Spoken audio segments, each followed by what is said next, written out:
How do I figure out what's next in my career? How do I align my work with what truly matters to me? And the biggest question of all, can I really design a career that I love? Hey, my name is Jen Smith, and I believe career success doesn't have to come at the expense of living a radiantly happy and healthy lifestyle. As a former HR leader and recruiter turned career coach, I've seen how traditional paths can leave people burned out or boxed in. And I know there's a better way, one that invites you to let go of outdated rules and outside expectations, one that evolves and supports meaningful growth over time. Whether you're feeling stuck, craving more clarity, or ready to expand within your current role and beyond, this show is for you.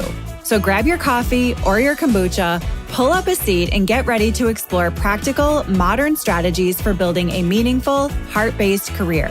Because you deserve a long, radiantly happy, and healthy career. This is the Flourish Careers Podcast. Hello, and welcome back to the Flourish Careers Podcast. I'm Jen Smith, your host, and today I'm thrilled to be here for another installment of Flourishing Together. This is a segment dedicated to curated conversations with industry insiders sharing wisdom and strategies for improving your work and well-being. Today, I am delighted to have Yolanda Owens back with us. And yes, this is her fourth time on the show, which I think officially makes her a co-host at this point. We've covered a lot of ground together. So we started with behind the scenes from a corporate recruiter's perspective. Then we discussed the whole salary transparency conversation, which was a listener favorite. And then after that, we talked about how to use writing to move your career forward. Today, we are tackling something that makes a lot of people cringe: networking. Specifically, how to build real professional relationships when the thought of small talk makes you want to fake a phone call and leave the room. Which, confession, I have definitely done that. So this conversation includes ways to reframe networking. Yolanda shares many introvert-friendly ways to create and build professional relationships. And if you don't know Yolanda, she is a career coach, award-winning author, and the founder of Career Sensei Consulting and a former corporate recruiter. She has 20 years of recruiting knowledge and tricks of the trade, which you can find featured in publications like Forbes, Newsweek, The Muse, CBS News, USA Today, and the New York Post. She shares her knowledge of what employers truly seek in potential candidates from a recruiter's lens. She works with individuals at all stages of their careers, but has a soft spot for helping young professionals, mid-career level candidates, and career transitioners. Yolanda, welcome back to the show. Thank you. Thank you so much for having me back. It's always such a joy to have these conversations with you. Yes. And today we are diving into a topic I know makes a lot of people cringe, which is networking and relationship building. And we know how critical this is in a career. And I think it's even more important in today's overly automated world is relationship building. But I also know the word networking can make people cringe, myself included. So we're going to kind of dive in today and talk, hopefully give some folks some different ways to think about networking and talk about how to make it more doable for your career. So in the traditional sense, now when I think of networking, I think of like walking into a stuffy conference room with like shoes that don't fit, a lanyard around my neck, like trying to awkwardly introduce myself to people. So I think in the traditional sense, it feels awkward. It means like work the room, collect the business cards, like do all this stuff. It's kind of outdated. So what do you say to like kind of that counter strategy for those that would rather have a meaningful conversation versus like all that surface level awkward stuff? Yeah. First of all, I've stopped calling it networking because okay, good. There's such a negative connotation with that word that, it sends me into instant PTSD. Same. So I just called it, how am I going to build connections or, how am I going to build my professional community? Amazing. So I look at it more as community building because that's exactly what it is. You need community not only for your personal life, but also for your professional career. And there's always, overlap with that as well. And so that's key for me is building my community, however that's going to look. And, that traditional I see that traditional, what you were talking about, the lanyard and the business cards and, just being in a stuffy organization or what have you. It's almost like the onset of social media where you're going just to collect likes. And in that case, Oh, yeah. so the contacts may not necessarily be meaningful. You're just kind of getting a Rolodex of names. And, people who are really savvy of it are getting names of people that are resources. People that are going to be important that, if you need to have your tire changed or if you need a website built or if you need what have you, you have that Rolodex of business cards that you can tap into to help you professionally or personally. So that's kind of how I see those kind of networking events to go. It's just like, you're looking for people if you know what you need to be able to be successful. Yeah. And you want to connect with people to make sure that you have the resources to be able to do that. So, in the traditional sense, yes, that works. I think that's less so now just because everyone, carries around their phone. So you have a mini computer in your pocket where you can resource lots of different things, but you still do need that, have that meaningful personal connection with people. So I would say the best way to do that is instead of working the event in terms of attending it, work behind the scenes. So be the person who plans the event because you're kind of the gatekeeper. Everyone has to go through you, whether you're working the registration table or whether you're helping to plan the logistics or whatever the case may be. That's it's a less intrusive way for you to be able to interact with people without, and having a purpose.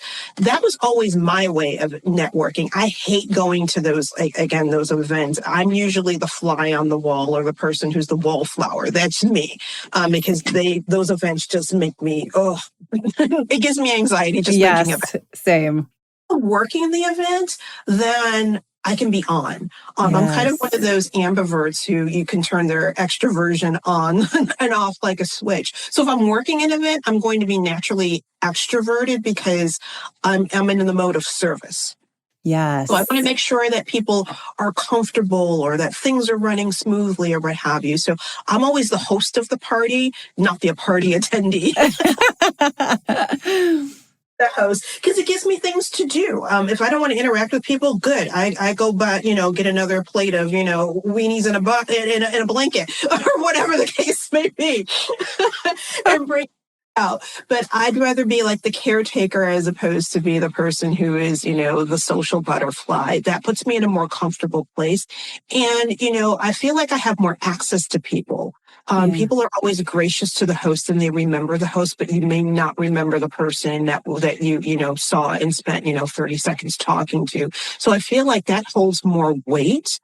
And again, puts you in a more comfortable position than having to feel like you have to go talk to a bunch of strangers and figure out what to say. If you're the host, that just kind of puts you in a natural position to interact with people. Yes, you're making me think of actually a beloved client and community member there was a big event, a networking event in her industry, and she volunteered at the event. So like what you were saying when you said the registration table and what a great way to meet people. Even if you're not hosting the whole thing, volunteering is like such a great way because you'll meet the attendees and you'll also meet the people running the event. And if it's in your industry, I mean, what a great way to expand your community and your network in a really thoughtful way. So that's really smart. Yeah. And often if you're volunteering for the event, you get the list of the people who are going to be there. And so it gives you access to contact information and things of that nature. I always find it's people who are most successful are usually on the peripheral. They're not the ones that are, in the mix. Yeah, I totally agree with you. And I love the reframe. I have to go back to the beginning. Sorry. I love the reframe of community building because that's really what it is. When you think of your network in your career, it really is the community around you that's there for support, whatever that looks like. And sometimes it's colleagues that become friends and all the things. And so that whole community building reframe is really critical. And then the other thing that came up when you were talking is the idea of being meaningful and intentional. I think like that work the room advice is like often given as like this universal guidance when it really isn't universal. Like if it's for a specific reason, a specific industry, and it's to meet people, being intentional and meaningful, knowing what you need, taking a look at the attendees, all of that ahead of time makes it much more comfortable versus feeling like you have to collect the business cards, I guess, right? Exactly. Yeah. It gives you more of a purpose because otherwise, like I said, if it's there to collect business cards, again, talking to a bunch of strangers, I'm like, why? Yeah. Asking strangers for jobs. That's what people always tell me. Like, I don't want to network it. It makes you think you're asking a stranger for a job. So like, why would you put yourself in that? That's not what we're doing. So like, I'm not opportunistic at all whatsoever. So just putting myself in that situation, I'm like, nah, not sorry. happening. So let's talk about, instead of like going to a big networking event, what are some alternative ways to build that genuine community? So what are some ideas? Like you just mentioned hosting, which I think is fabulous. Like what are some other thoughts? I mean, just doing that one-on-one thing. Yeah. Finding those people that, are connected to things that are going to be a resource for you, going to coffee with them one-on-one, asking them to go to the gym with you. I mean, networking can happen anywhere. It can happen in line at the grocery store. It can happen anywhere. So striking up conversations just about a little bit of it, nothing. Yeah. You can make those kind of connections. And like I said, if you're in a workspace and there are people who are doing things, or like I said, who could be of value, make friends with them. Like I said, ask them to coffee, ask them to lunch, ask them for their advice. Oftentimes, the best way to network with someone is to consider them an expert or ask for their advice on something. Stroke their ego. That's a really good way of networking and making sure that you're making some sort of connection. You're making them feel good about themselves and also to feel needed. Yeah. And that's really, really key to making connections with people. I feel like 90% of the world's problems could be solved if people felt seen and heard. So find ways that you can make people feel seen and heard, and they will naturally be drawn and connected and trust you. Because that's the other element is putting yourself in a position that makes you trustworthy. Yes. Oh my gosh. There's so much goodness here. So you made me think of informational interviews. So like that advice, or I call them advice chats, or that asking for guidance is a great way to start to build a connection in a community. The other thing that you mentioned, the gym, I'm thinking like-minded groups. I made this really amazing professional friend through a watercolor class that we attended together. And yeah, she became, a close friend at this point and a colleague. Like we're in the same space. And so I think joining like-minded groups like that. I have another example that just popped into my mind where somebody joined a coaching call with me and like, Jen, I'm just not going to network. It's not happening. And, we're talking about getting a new job and all the things. I'm like, well, guess what? Applying online is not going to work. So we have to figure out how we're going to figure out how to do this. And one of the things he actually totally worked for him is he went to an online community of nonprofit leaders. So he wanted to work in the nonprofit space, went to an online community meeting of nonprofit leaders, introduced himself, just said, hey, I'm so-and-so. This is what I like doing. He likes working and like building AI chats for organizations. And so said that it led to 3 one-on-one conversations. And one of those led to a project that he's now like signing a contract for, which is amazing. So one event, 3 one-on-ones. And then, so just something like that can help build your community in a really natural way. Yeah. And it's a great way to kind of, if you're an introvert, make yourself uncomfortable in a more palatable way. Yes. If you don't like networking, then find people who do like to do the same things that you do. And I feel like the relationship building happens naturally. Yes. So that's one way to naturally make yourself uncomfortable. Yes. Join some groups like that. If you join a book club or whatever the case may be, or if, it's an industry or a subject matter that you're really interested in, join some of those things. And again, it's all about how you can be a resource to someone. Exactly. Now, you made me think of another episode that you and I did together, which was actually writing as a career catalyst. So if you're into writing, sharing your thoughts on any kind of platform too, when someone responds or comments, respond back and start a conversation. That's really what it's all about anyways. And that can build your network in a really authentic way without even having to hop on a call. I know sometimes people hate like, hey, hop on a call. Like you don't have to do that. Like you can just do it through writing. So I have so many friends who are international, like on the other side of the globe, that started just like from being on Instagram and, we liked some of the same posts or had made a comment and then started a conversation, which started in, on the post and then moved to a DM. And then, 5 years later, we're still chatting. Yes. And so, those relationships can build organically. It's all about having that common denominator with someone. Yeah. And that is really the key to networking, is having a common denominator with someone, and then having some meaningful contacts with them. And it doesn't have to be face to face. And then that's that trust building that leads into a relationship, because that's what you want to do, is you want to build trust with someone, so when you need to call on them or they need to call on you, you're available for one another. Exactly. And I just have to put a plug in here, Yolanda, for you, because you do a great job of this with your bi-monthly touch bases. So if you don't mind me sharing, I was very impressed with Yolanda asking to do a bi-monthly, which is bi-monthly. Like that's not a heavy lift. And it's such a great cadence to keep in touch with somebody. And Yolanda and I obviously are in the same, same space. And so having that regular touch base is just such an awesome, I felt so delighted, that you wanted to do that. And you can do it in your own way. Like if you like one-on-one discussions, then set up some one-on-one discussions, So I just think that you're really good at this. So that's why I'm so glad we're talking about it. Excellent. Okay.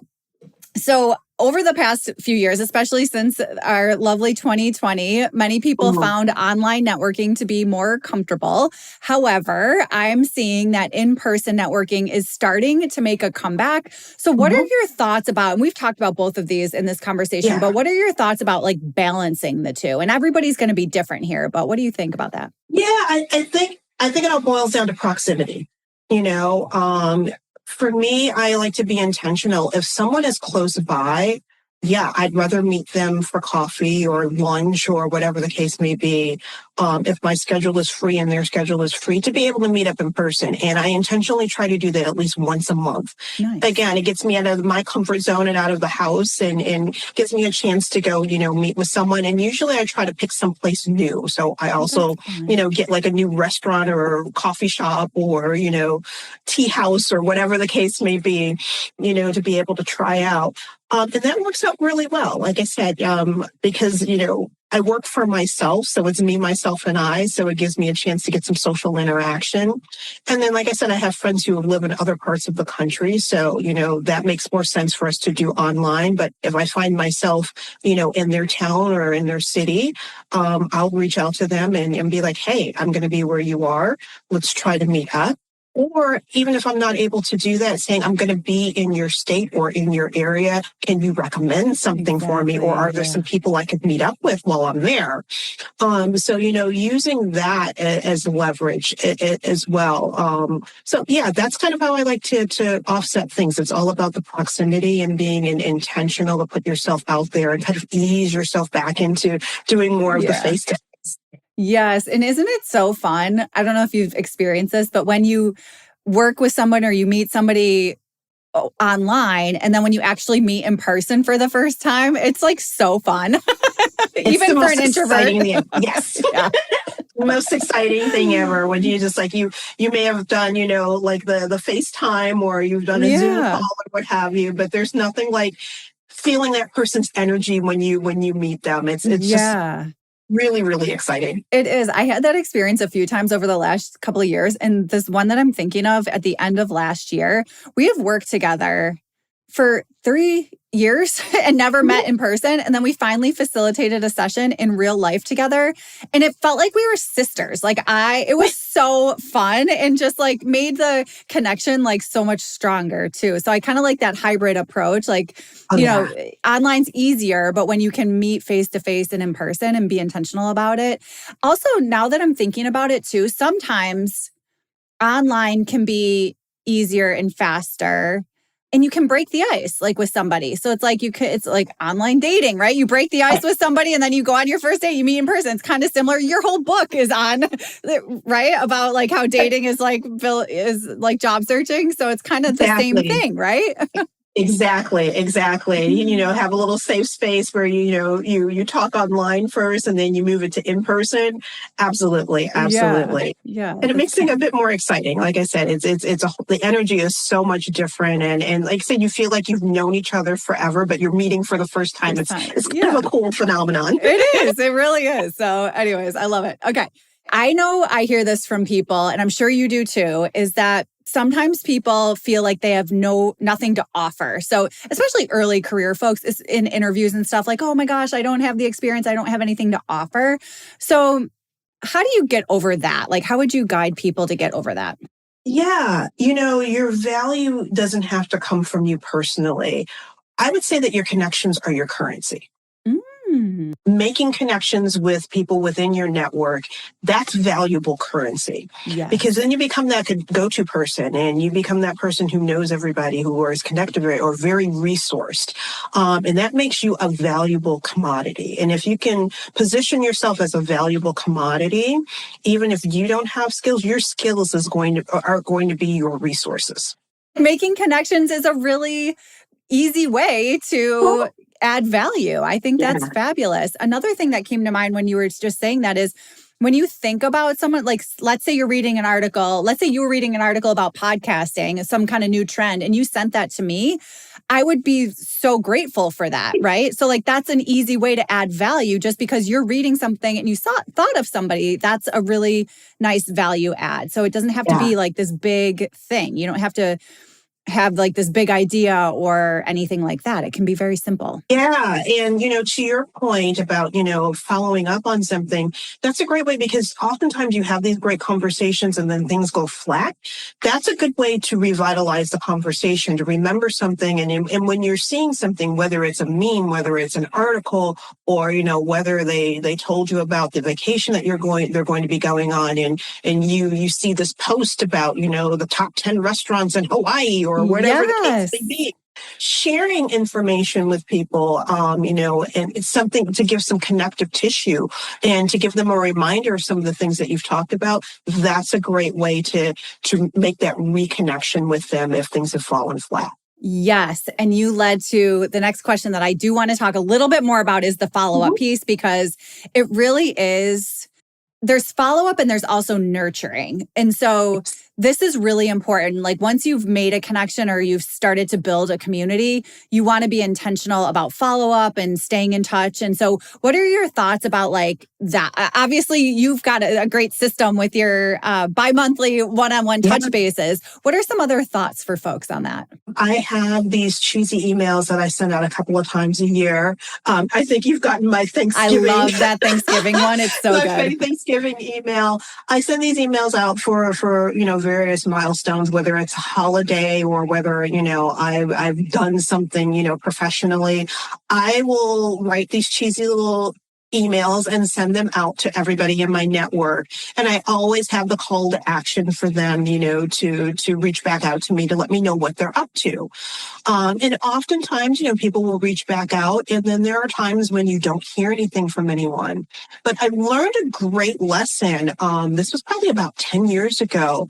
I didn't send that Thanksgiving email out, and people who had never, ever responded to it were emailing me saying, oh my God, are you okay? You send this out every year and you haven't sent it out this year. Are you okay? I'm like, they're ready to send a search team out for me. I've been sending this thing out for, daggone 20 years. You never responded to it the one time. I didn't send it. Like I said, you're ready to, send the National Guard out to look for me.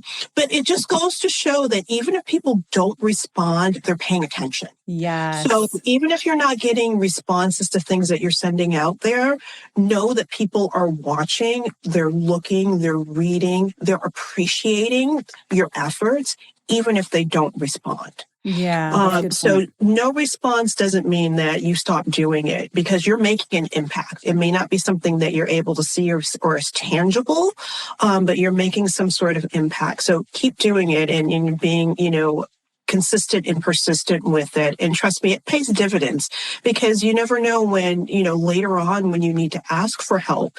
So it's really important to do that follow-up. And it doesn't have to be something that you do every week. I send these emails out maybe once a quarter. Yeah. And again, and it's really helpful. And it takes you, 10 or 15 minutes to do. I mean, I have my email list that I keep. So it's just a matter of copying, pasting, and adding to whenever I meet new people. So it's really a low time commitment that has a lot of impact.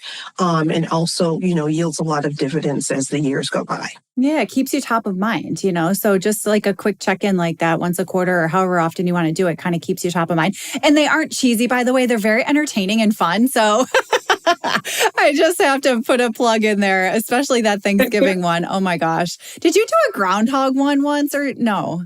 No, but that's a great thought. I may have to introduce that. Somebody did a groundhog one that was amazing. Yeah. So funny. And the other thing that I was kind of listening to also that was coming up for me was like low pressure. Like there's not a lot of pressure in something like that.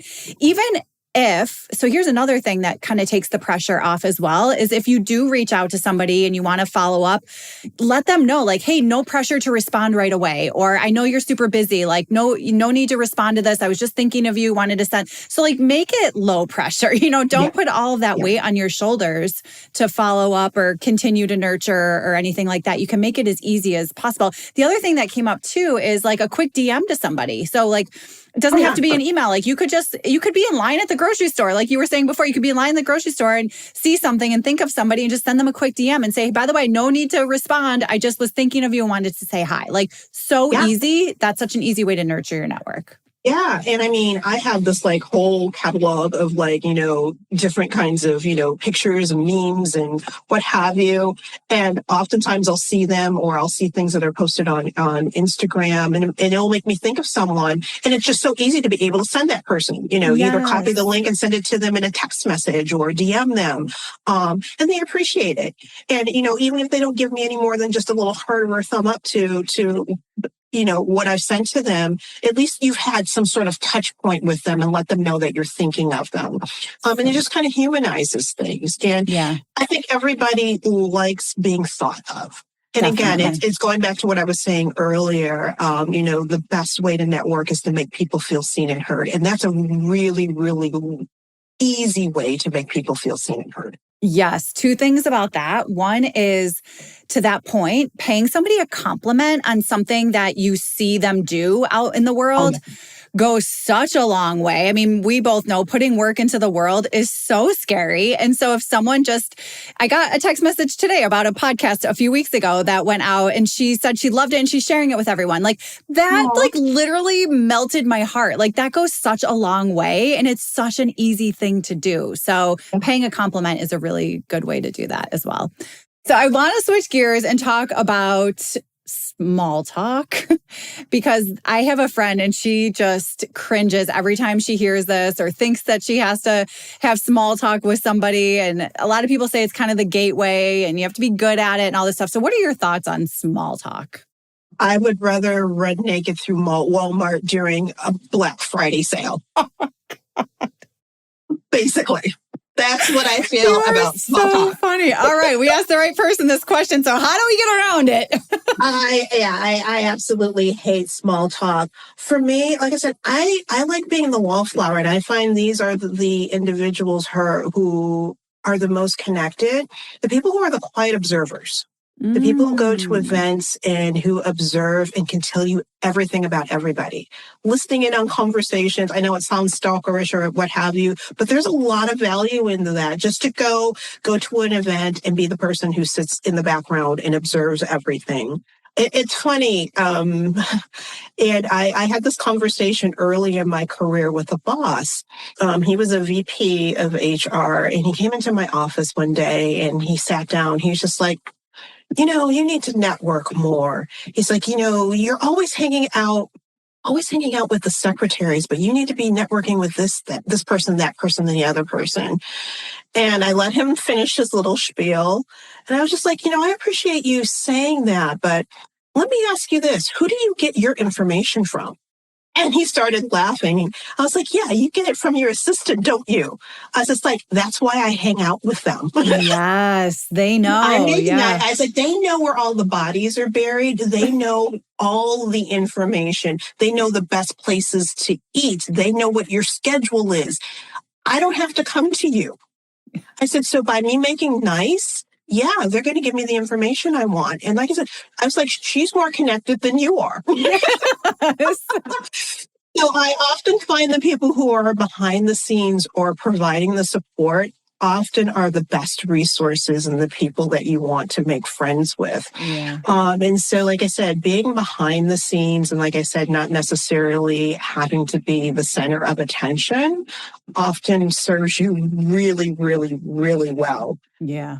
And so, like I said, being that quiet observer and being able to be a really good active listener, I think that's far more valuable than being able to make small talk. Yeah. Because by doing that observation, then you're going to be able to have structured and meaningful conversations because you're going to be able to see what that connective tissue is ahead of time. And it makes the conversation so much easier when you know what you have in common with that person. Totally agree with you. It's making me think of just like noticing. Like that's what I try to do is just notice and then ask about something versus trying to make the small talks in so awkward. So like, hey, they mentioned you're from Buffalo. Like, tell me, what do you love about Buffalo? When did you live there? And then it just starts a conversation or to your point, a connection and then also being intentional about who you're going to chat with, because I think that makes a lot of sense. So it goes back to like, knowing who the attendees are, knowing who the key players are. Those assistants have all the info. Like that's an important person to get to know. So it's like know who, and then notice, active listening, and then asking about it, I think are really key to kind of moving beyond that small talk. It's more like you don't need to master small talk. You just need to know what questions to ask and listen, right? So that can be like the reframe there. Okay, my friend, as we come to a close here, for somebody who really hates networking but knows they have to do it, other than reframing it to community building, what's kind of like the minimum viable strategy they could do, the smallest system they could do? When I worked in an office, this was my go-to strategy. I kept a candy dish in my office.